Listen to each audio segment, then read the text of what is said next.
on this evening, but it seems to me that there might be.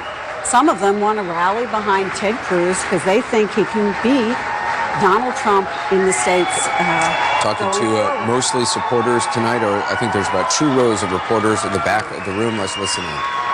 Thank you very much, everybody. This was an amazing evening. This was a great evening. They just announced North Carolina. I don't know if they've announced Illinois yet, but we're leading by a lot, so I think they're going to announce it. Florida was so amazing. And I want to thank our friends. Northern Marianas Islands have been so incredible, and we picked up 9 delegates this morning. I heard very early in the morning, 9 delegates, that's a lot.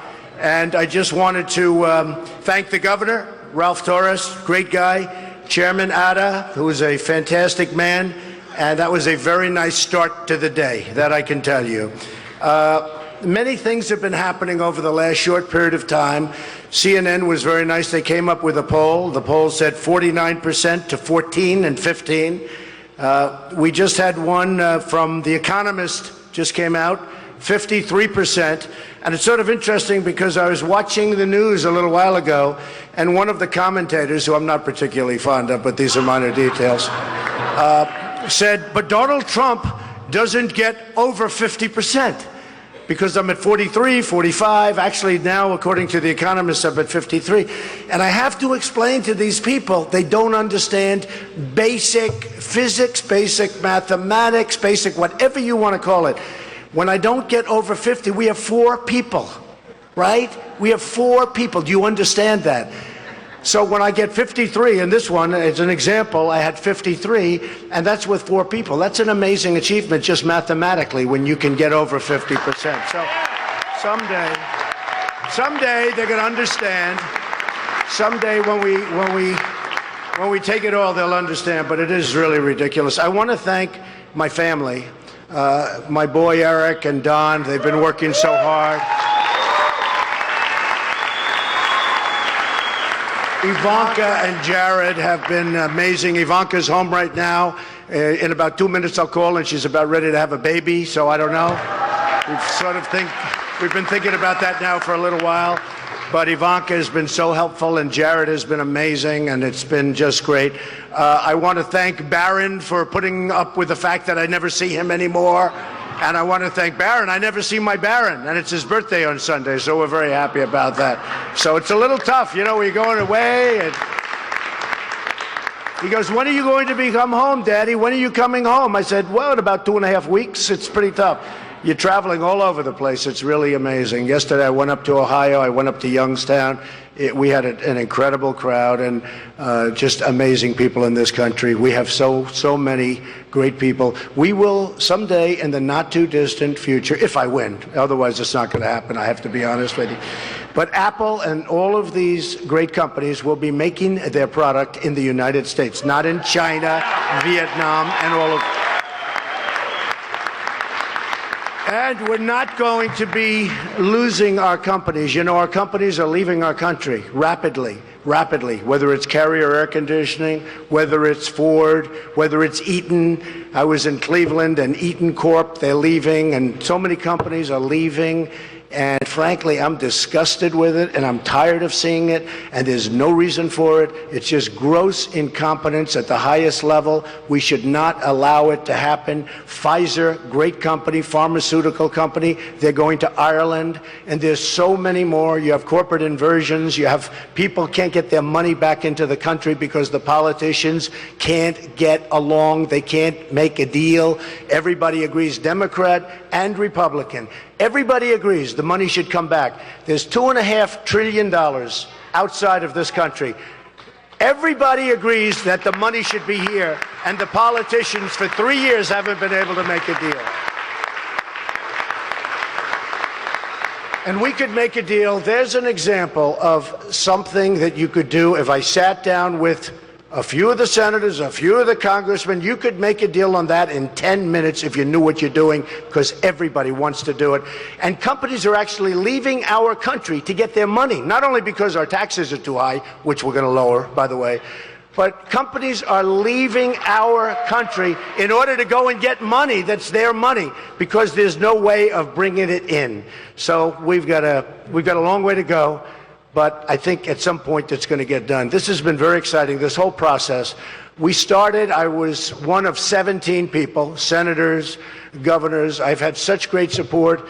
Dr. Ben Carson the other day endorsed us. And great guy.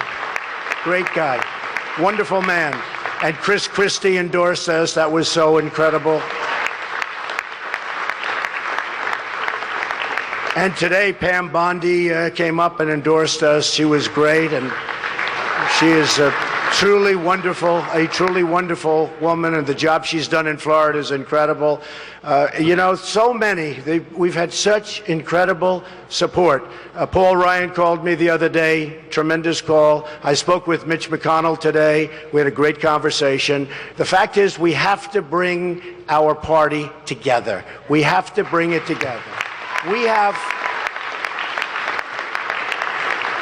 We have something happening that actually makes the Republican Party probably the biggest political story anywhere in the world. Everybody's writing about it all over Europe, all over the world they're talking about it. Millions of people are coming in to vote. This was an example of it today. Many, many more people. I'm looking at the polling booths. I'm looking at different polling booths all around the country where it's up. And the lines are 4, 5, 6 blocks long. And one woman was in there for 40 years. She's been working the polls. And she said, we'd have 2 people here. We'd have 3 people. Now look at the line. And the line looked like it was, you know, long. It was really long. 5 deep and long. And it's just a different thing. We have a great opportunity. And the people that are voting are Democrats are coming in, independents are coming in, and very, very importantly, people that never voted before. It's an incredible thing.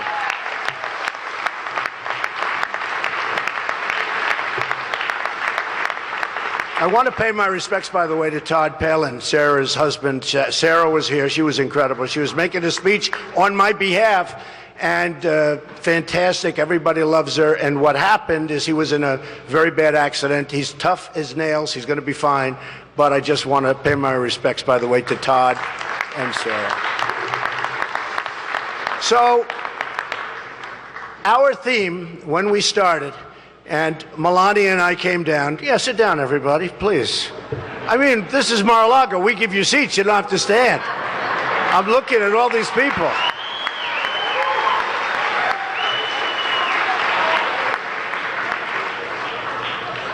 Corey, good job, Corey. Good job. And Hope and our whole squad, right? So when this began, Melania and I said, got to do it. And she was so supportive, and she's been so supportive. It's been amazing. And we have to do it. We came down the escalator, and it was about trade, and it was about borders. And what happened is pretty quickly after that, and we shot right up. I shot right to the top of the polls, and have been leading in the polls almost from the beginning, without fail. We went up in June. Most people said, I'll never run. He's just going to have fun. He's having a good time. This isn't necessarily good. I mean, I'm having a good time. I'm having a very nice time. But you know what? I'm working very hard, and there is great anger. Believe me, there is great anger. One of the broadcasters was saying, is there anger? And I said to him, I'm supposed to say, no, there's not. We love the way things are working. We love the deal you made with Iran. It's wonderful. You give them $150 billion. We get nothing. We love all the deals. The trade deals are wonderful. You lose $500 billion a year with China. We lose $58 billion a year in terms of imbalance. It's a total imbalance. We don't make good deals anymore. We don't win anymore. As a country, we don't win anymore. And they asked, is there anger from your people? There seemed to be. And I said, there is anger. They're not angry people, but they want to see the country properly run. They want to see borders. They want to see good health care. They want to see things properly taken care of. They want our military rebuilt. Our military is in a very bad state. They want it rebuilt. Very, very importantly, and they want the Second Amendment, by the way, protected and protected strongly. And that's going to happen. And you know what they want so badly? They want our veterans taken care of. Our veterans are treated so badly. So we started, and something happened called Paris. Paris happened, and Paris was a disaster. There've been many disasters, but it was Paris. And then we had a case in Los Angeles where it was in California where the 14 young people were killed, and it just goes on and on and on. And what happened with me is this whole run took on a whole new meaning. Not just borders, not just good trade deals, and we're going to make the best trade deals you've ever seen. We've got such endorsements from Carl Icahn, the smartest people in business, and these people are going to be negotiating our deals, and they're the best in the world. We have the best business people in the world. They're going to know we're going to have such great deals. We're going to do so good with trade. We're going to do so good on the border. But it took on a whole new meaning. And the meaning was very simple. We need protection in our country, and that's going to happen. And all of a sudden, the poll numbers shot up. And I'm just very proud to be a part of this. I think we're going to go, and we're going to do a lot of trips over the next month, but I think we're going to have a great victory.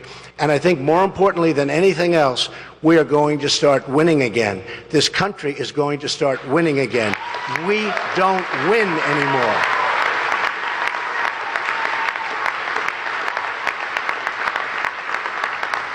We don't win with our military. We can't beat ISIS. We're going to knock the hell out of them. We don't win. We don't win a trade.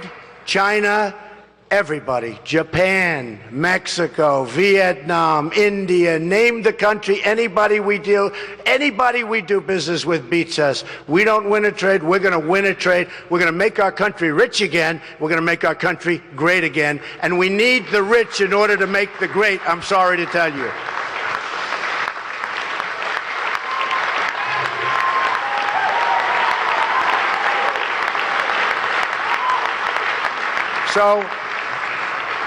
So I'm going forward. We had a fantastic evening. I would have never thought this could have happened. I guess we're waiting for one result, which possibly will be very successful also.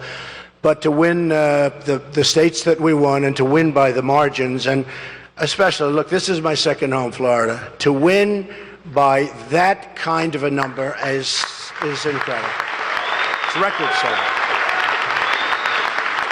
And I have to say it that number one, I want to congratulate Marco Rubio on having run a really tough campaign. He's tough, he's smart, and he's got a great future. He's got a great future. But I have to say, and nobody has ever in the history of politics received the kind of negative advertising that I have. Record. By the way, mostly false. I wouldn't say 100%, but about 90%. Mostly false, vicious, horrible. They say it was 18 million the first week, meaning last week, and 25 million. It added up to over $40 million. And you explain it to me, because I can't. My numbers went up. I don't understand it. Nobody understands it. My numbers went up.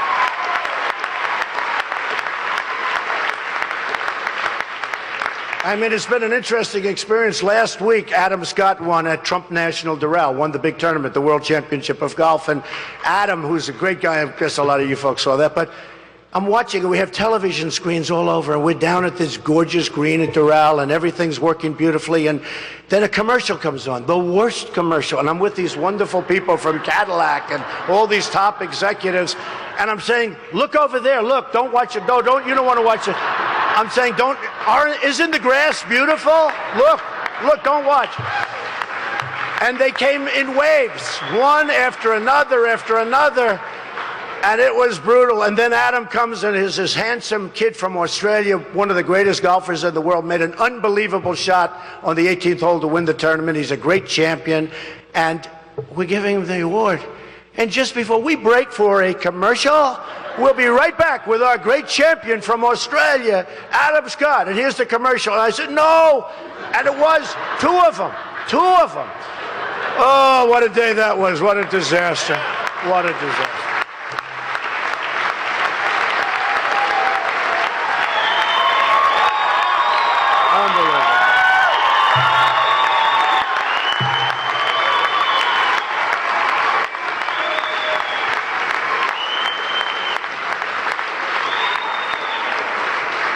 So again, I just want to congratulate everybody. This is a really interesting process. It's an amazing process. It's very tough, but it is by the end, if you get to the end, you can handle a lot of things, including pressure. That I can tell you, because there's nothing like it. Lies, deceit, viciousness, disgusting reporters, horrible people.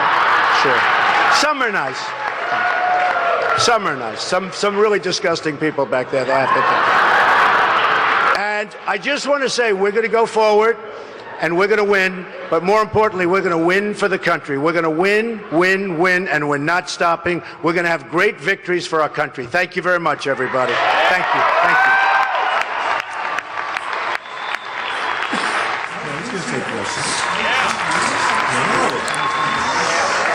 Donald Trump speaking tonight to lots of supporters, a small crowd of reporters, I think, in a couple rows in the back, not taking any questions as he has in the past, but clearly celebrating what has been overwhelmingly a very important night for Donald Trump, Jeffrey Lord.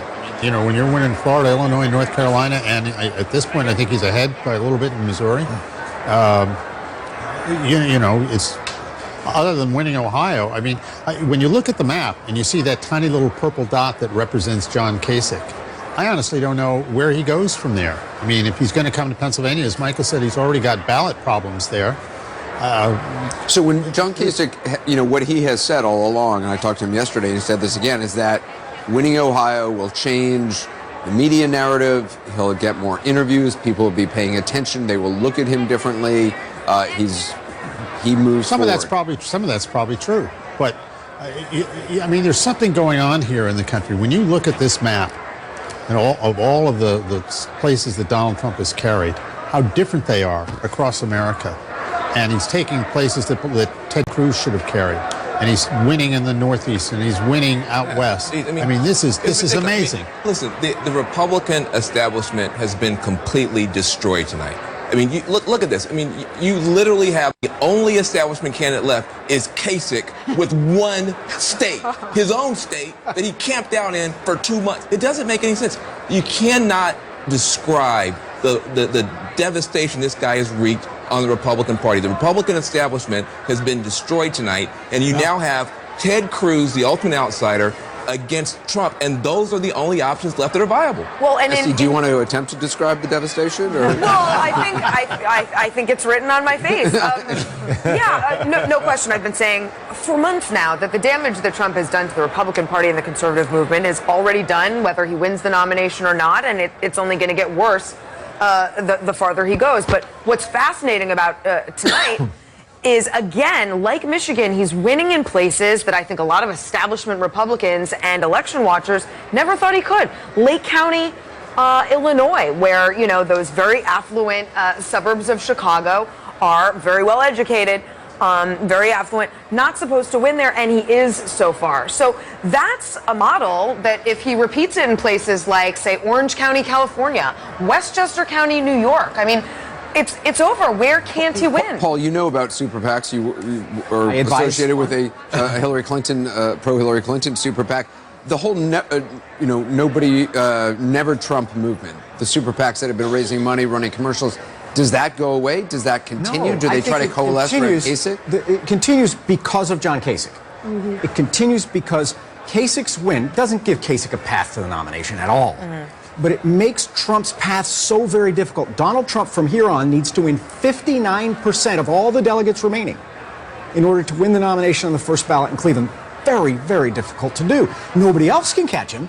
But, I'm from Texas, use double conditions. Right? He might could do it, but it's tough. Gloria talked earlier about this rule of the Republican Party that says you have to win at least 8 states to be the nominee. And now these folks who are plotting say, well, we may waive that rule. Donald Trump, if he could end tonight having won his 20th state. Right. At some point, how do you deny someone the nomination who has come close to getting 1237 and has won all